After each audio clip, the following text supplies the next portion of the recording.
Hello friends, आपका स्वागत है एक नए वीडियो में। आज हम यहाँ पे देखने वाले हैं कंस्ट्रक्टर इन सी प्लस प्लस। जो कंस्ट्रक्टर है उसके बारे में हम आज यहाँ पे देखेंगे, जिसके लिए हमारे पास यहाँ पे थोड़ा सा थियरी पार्ट भी है, वो भी हम यहाँ पे देखेंगे कि कंस्ट्रक्टर के कितने टाइप्स होते हैं और उसकी डेफिनेशन पर। साथ में हम यहाँ पे वीएस कोड में एग्जाम्पल के साथ भी देखेंगे कि कंस्ट्रक्टर किस तरीके से वर्क करता है। और सी प्लस प्लस में हमने बहुत सारे शॉर्ट वीडियोज़ को भी बनाया है। अगर वो वीडियो भी आपने नहीं देखे तो वो भी आप वीडियोस हमारे चैनल में देख सकते हैं, जहाँ पे हमने सी प्लस प्लस के बारे में बहुत सारे वीडियोस को अपलोड किया है, जहाँ पे आप देख सकते हैं inline function in C plus plus, use of this pointer in C plus plus, use of arrow operator, और यहाँ पे स्कोप रिजोल्यूशन ऑपरेटर क्या होता है और उसका यूज़ हम किस तरीके से कर सकते हैं। बहुत सारे वीडियोज़ हमने अपलोड किए हैं, तो यहाँ पे आप ये वीडियोज़ को भी देख सकते हैं। और आप यहाँ पे एक और वीडियोस को देख सकते हैं जहाँ पे हमने सिखाया है कि what is constructor and destructor. यहाँ पे कंस्ट्रक्टर क्या है और डिस्ट्रक्टर क्या है और उन दोनों के बीच में क्या डिफरेंस है, उसका भी हमने एक 5 मिनट का वीडियो अपलोड किया है। तो वो वीडियो भी आप देख सकते हैं, वहाँ पे आपको पता चल जाएगा कि कंस्ट्रक्टर और डिस्ट्रक्टर के बीच में क्या डिफरेंस है।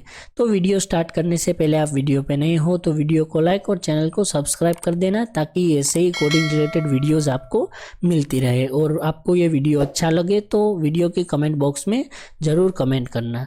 तो चलिए बिना किसी देरी के हम वीडियो को करते हैं स्टार्ट। तो यहाँ पे हमने लिखा है in C plus plus constructor is a special method which is invoked automatically at the time of object creation. जब हम क्लास का ऑब्जेक्ट क्रिएट करते हैं तो यहाँ पे एक मेथड है जो कि ऑटोमेटिकली कॉल होती है, जिसको हम यहाँ पे बोलेंगे constructor. It is use to initialise the data members of a new object generally. जो कंस्ट्रक्टर है इसका यूज हम यहाँ पे कहाँ पे करते हैं, तो जब यहाँ पे न्यू ऑब्जेक्ट क्रिएट होता है तो उसको यहाँ पे मेमोरी यहाँ पे इनिशियलाइज करने के लिए इसका यूज हम कर सकते हैं। The constructor in C++ has the same name as the class और structure। यहाँ पे जो कंस्ट्रक्टर है उसका नेम यहाँ पे सेम रहेगा क्लास के नेम के जैसा। और यहाँ पे हमने सिंटेक्स भी लिखा है कि यहाँ पे सबसे पहले तो हम क्या लिखेंगे, क्लास का नेम, और यहाँ पे ब्रैकेट में लिस्ट ऑफ पैरामीटर्स और कंस्ट्रक्टर डेफिनेशन। इसके अंदर हम यहाँ पे कंस्ट्रक्टर का कोड जो भी लिखने वाले हैं ये हम यहाँ पे कंस्ट्रक्टर डेफिनेशन में लिखेंगे। और यहाँ पे हमारे पास टाइप्स ऑफ कंस्ट्रक्टर 2 टाइप के कंस्ट्रक्टर रहेंगे, डिफ़ॉल्ट कंस्ट्रक्टर और पैरामीटराइज कंस्ट्रक्टर। तो इन दोनों के बारे में हम यहाँ पे कोड लिख के देखने वाले हैं कि हम डिफ़ॉल्ट कंस्ट्रक्टर किस तरीके से लिख सकते हैं और पैरामीटराइज कंस्ट्रक्टर को किस तरीके से डिफाइन कर सकते हैं। तो यहाँ पे हमारे पास डेफिनेशन भी है कि हम डिफ़ॉल्ट कंस्ट्रक्टर किसको बोलेंगे। तो यहाँ पे हमने लिखा है कि a constructor which has no argument is known as default constructor. It is invoke at the time of creating an object. जो कंस्ट्रक्टर है जिसके पास लिस्ट ऑफ आर्ग्यूमेंट, जहाँ पे पैरामीटर्स हम पास नहीं करेंगे, उसको हम यहाँ पे डिफ़ॉल्ट कंस्ट्रक्टर बोलेंगे। और डिफ़ॉल्ट कंस्ट्रक्टर है जो ऑटोमेटिकली कॉल्ड हो जाता है जब क्लास का ऑब्जेक्ट क्रिएट होता है। और यहाँ पे हमने पैरामीटराइज कंस्ट्रक्टर में क्या लिखा है, a constructor which has parameters it's called a parameterise constructor. It is use to provide a different values to a distinct object. जो यहाँ पे पैरामीटराइज कंस्ट्रक्टर है उसमें हम यहाँ पे पैरामीटर पास करेंगे जिसको हम बोलेंगे पैरामीटराइज कंस्ट्रक्टर। और यहाँ पे हमने एक लाइन लिखी, it is use to provide a different value to distinct object. जो भी ऑब्जेक्ट है उसके डेटा मेंबर जो भी होंगे उसको डिफरेंट वैल्यू अगर हमें प्रोवाइड करनी है तो हम यहाँ पे पैरामीटराइज कंस्ट्रक्टर का यूज़ कर सकते हैं। और यहाँ पे हमने लिख दिया थैंक यू फॉर वॉचिंग। और ये वीडियो अच्छा लग रहा है तो वीडियो को लाइक और चैनल को सब्सक्राइब भी कर देना। तो अब बारी है इसका कोड करने की। तो हम कंस्ट्रक्टर और पैरामीटराइज कंस्ट्रक्टर दोनों का एक एग्जांपल लेंगे और हम देखेंगे कि कंस्ट्रक्टर और पैरामीटराइज कंस्ट्रक्टर किस तरीके से वर्क करते हैं। तो हम यहाँ पे चलते हैं हमारे वीएस कोड में। और सबसे पहले हम यहाँ पे एक कमेंट लिख देते हैं जहाँ पे हम लिखेंगे कंस्ट्रक्टर इन सी प्लस प्लस। और अब हम यहाँ पे हमारी हेडर फाइल सबसे पहले इंक्लूड कर देंगे। तो हम यहाँ पे लिखते हैं एश इंक्लूड और हमारी हेडर फाइल का नेम यानी कि आईओस्ट्रीम। और यहाँ पे हम लिख देते हैं यूजिंग नेम स्पेस std।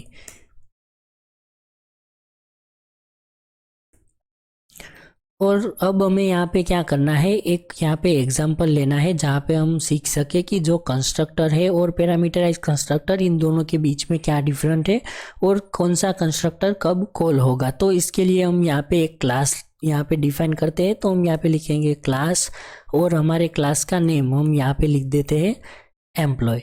तो ये हमारे क्लास का नेम रहेगा। और यहाँ पे ये जो क्लास है इसके पास यहाँ पे मेंबर फंक्शंस और डेटा मेंबर्स रहेंगे। तो हम यहाँ पे डेटा मेंबर्स में लिखते हैं इंटीजर आईडी, यानी कि एम्प्लॉय की आईडी होगी, और हम यहाँ पे लिख देते हैं स्ट्रिंग नेम। ये जो दो वेरिएबल हमने यहाँ पे लिखे, इंटीजर आईडी और स्ट्रिंग नेम, ये दोनों प्राइवेट रहेंगे, यानी कि यहाँ पे ये जो क्लास है उस यहाँ पे ये क्लास ख़त्म होता है। तो यहाँ पे ये क्लास के बाहर इन दोनों को हम एक्सेस नहीं कर सकते।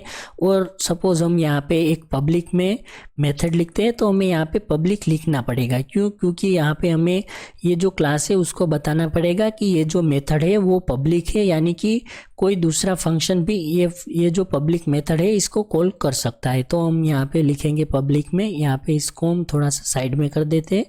और ये जो पब्लिक मेथड है वो हम यहाँ पे लिखेंगे इसका रिटर्न टाइप वॉइड, और मेथड का नेम सपोज हम यहाँ पे लिख देते हैं प्रिंट डेटा। तो हम यहाँ पे ये जो मेथड है इसका नेम रखेंगे प्रिंट डेटा।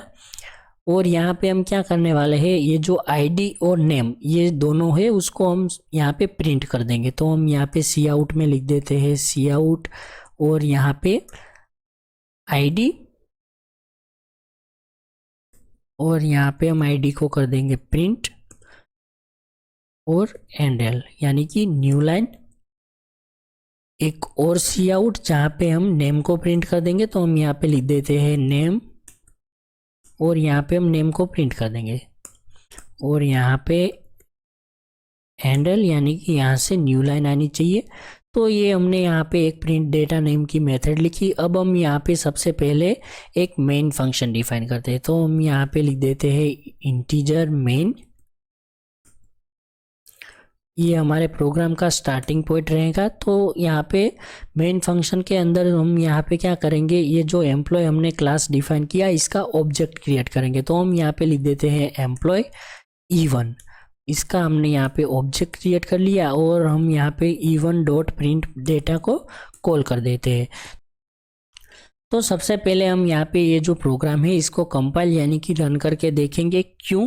क्योंकि यहाँ पे हमने एम्प्लॉय E1 एक न्यू ऑब्जेक्ट क्रिएट किया है। तो हम यहाँ पे देखेंगे कि ये जो E1 है इसको मेमोरी अलोकेट होती है या फिर नहीं होती। क्योंकि जो कंस्ट्रक्टर है उसका वर्क क्या रहेगा कि जो न्यूली ऑब्जेक्ट क्रिएट हुआ है उसको मेमोरी को असाइन करना। तो ये प्रोग्राम हम यहाँ पे रन कर रहे हैं। तो यहाँ पे हमें कोई एरर यहाँ पे नहीं मिल रही, यानी कि ये हमारा प्रोग्राम सही से वर्क कर रहा है। तो यहाँ पे देखो आईडी 0 और नेम यहाँ पे नल हमें मिल रहा है। क्यों? क्योंकि हमने यहाँ पे ये जो आईडी और नेम है उसमें कोई भी वैल्यू असाइन नहीं की। पर यहाँ पे देखो जो E1 हमने न्यू ऑब्जेक्ट क्रिएट किया उसको मेमोरी अलोकेट हो गई। क्यों? क्योंकि यहाँ पे हमने हमारे प्रोग्राम में कोई भी कंस्ट्रक्टर नहीं लिखा है, यानी कि पैरामीटराइज कंस्ट्रक्टर और डिफ़ॉल्ट कंस्ट्रक्टर, कोई कंस्ट्रक्टर हमने नहीं लिखा। इसीलिए जब हमने ये प्रोग्राम को कंपाइल किया तो C++ के कंपाइलर ने बाय डिफ़ॉल्ट जो डिफ़ॉल्ट कंस्ट्रक्टर है उसको यहाँ पे हमारे प्रोग्राम में ऐड कर दिया। तो इस वजह से यहाँ पे हमने E1 जो है उसको मेमोरी अलोकेट हो गई। पर सपोज हम यहाँ पे ऐसा करते हैं कि हमारे प्रोग्राम में हम यहाँ पे कोई एक कंस्ट्रक्टर लिखते हैं, यानी कि सपोज हम यहाँ पे क्या करेंगे, हम यहाँ पे एक कंस्ट्रक्टर लिखेंगे एम्प्लॉय, इसका नेम यहाँ पे सेम होगा, और यहाँ पे हम इंटीजर आई ले लेते हैं, और इसके अंदर हम यहाँ पे क्या कर देंगे, हम यहाँ पे id इज इक्वल टू हम यहाँ पे कर देंगे i। तो यहाँ पे क्या होगा, अब हमें एरर मिलेगी। क्यों? क्योंकि हमने हमारे प्रोग्राम में एक पैरामीटराइज कंस्ट्रक्टर को लिखा है। तो यहाँ पे जब ये प्रोग्राम कंपाइल होगा तो कंपाइलर कोई भी कंस्ट्रक्टर यहाँ पे नहीं लगाएगा, यानी कि कंपाइलर डिफ़ॉल्ट कंस्ट्रक्टर हमारे प्रोग्राम में ऐड नहीं करेगा। तो यहाँ पे अब हमें एरर मिलेगी। तो हम यहाँ पे इसको रन करके देखते हैं और देखते हैं क्योंकि हमें यहाँ पे क्या एरर मिलेगी। तो यहाँ पे देखो हमें यहाँ पे एरर शो हो रहा है कि no matching function for call employ scope resolution operator. और यहाँ पे देखो एम्प्लॉय हमें यहाँ पे डिफ़ॉल्ट कंस्ट्रक्टर हमारे प्रोग्राम में हमने नहीं लिखा, इसी वजह से हमें यहाँ पे एरर मिल रही है। तो हम यहाँ पे अब क्या करेंगे, तो सबसे पहले तो हम यहाँ पे इसको हटा देते हैं और अब हम यहाँ पे एक डिफ़ॉल्ट कंस्ट्रक्टर बनाएंगे और पैरामीटराइज कंस्ट्रक्टर बनाएंगे। तो हम सबसे पहले यहाँ पे डिफ़ॉल्ट कंस्ट्रक्टर को डिफाइन कर लेते हैं। तो हम यहाँ पे कोई भी पैरामीटर पास नहीं करेंगे, तो इसको हम बोलेंगे डिफ़ॉल्ट कंस्ट्रक्टर। और यहाँ पे हम सी आउट में क्या प्रिंट करेंगे, हम यहाँ पे सी आउट में प्रिंट कर देते हैं हेलो।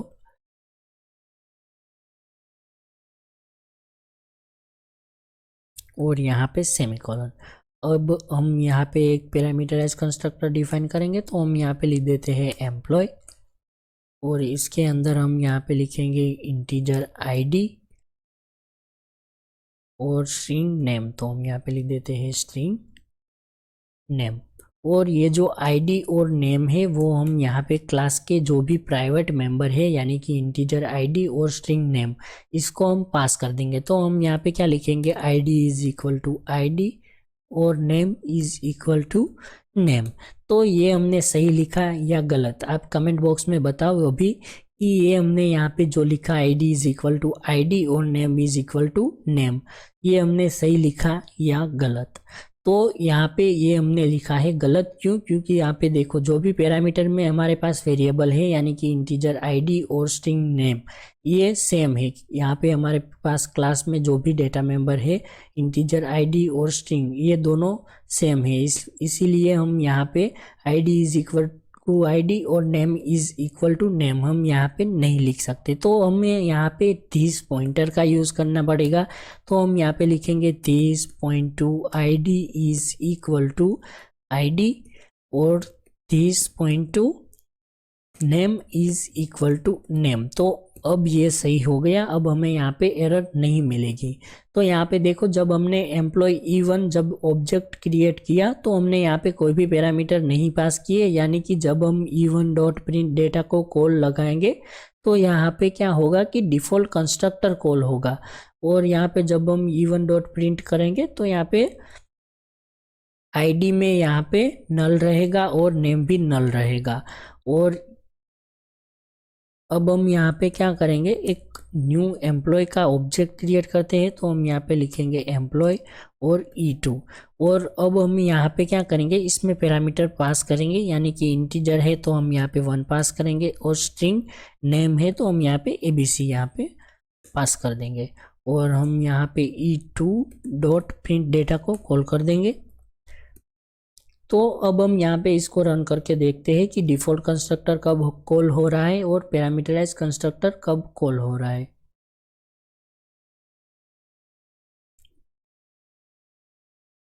तो ये हमारा प्रोग्राम रन हो रहा है। तब तक आप वीडियो पे नए हो तो वीडियो को लाइक और चैनल को सब्सक्राइब भी कर देना, ताकि ऐसे इंटरेस्टिंग कोडिंग रिलेटेड वीडियोस आपको मिलती रहे।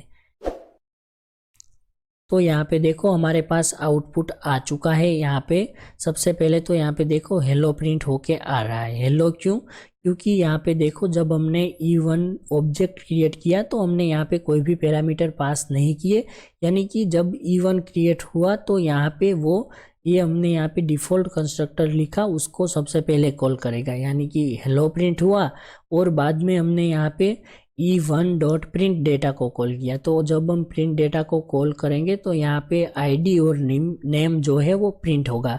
तो यहाँ पे आईडी इंटीजर है तो इसने क्या किया कि जो भी मेमोरी का एड्रेस है वो यहाँ पे प्रिंट कर दिया, या तो फिर कोई गार्बेज वैल्यू यहाँ पे प्रिंट कर दी। और यहाँ पे नेम, यहाँ पे हमें नल मिल रहा है, नेम में हमें नल मिलेगा। और जब हमने यहाँ पे एम्प्लॉय E2 जब क्रिएट किया ऑब्जेक्ट, तब हमने यहाँ पे पैरामीटर में वैल्यू पास की, यानी कि 1 और स्ट्रिंग ABC यानी कि एम्प्लॉय का नेम। तो क्या होगा कि यहाँ पे पैरामीटराइज कंस्ट्रक्टर जो भी हमने यहाँ पे डिफाइन किया है उसको कॉल होगा, आईडी में आईडी कॉपी होगा और नेम में नेम कॉपी होगा। और जब हमने यहाँ पे E2 डॉट प्रिंट डेटा किया तो यहाँ पे प्रिंट मेथड को कॉल लग गया, यानी कि प्रिंट डेटा जो हमने मेथड डिफाइन की थी उसको कॉल लग गया। और यहाँ पे आईडी में 1 यहाँ पे हमारे पास प्रिंट होके आया और नेम में ABC प्रिंट होके आया। तो यहाँ पे ये वीडियो में आप जो कंस्ट्रक्टर है उसके बारे में सीख पाएंगे कि यहाँ पे कंस्ट्रक्टर और पैरामीटराइज कंस्ट्रक्टर, इन दोनों के बीच में क्या डिफरेंस है और कौन सा कंस्ट्रक्टर कब कॉल होगा। तो ये वीडियो आपको कैसा लगा कमेंट बॉक्स में ज़रूर बताना।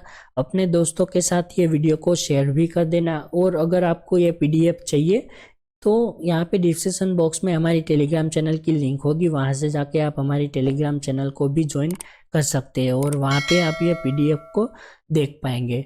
तो चलिए मिलते हैं ऐसे ही एक नए इंटरेस्टिंग वीडियो में, तब तक के लिए बाय बाय।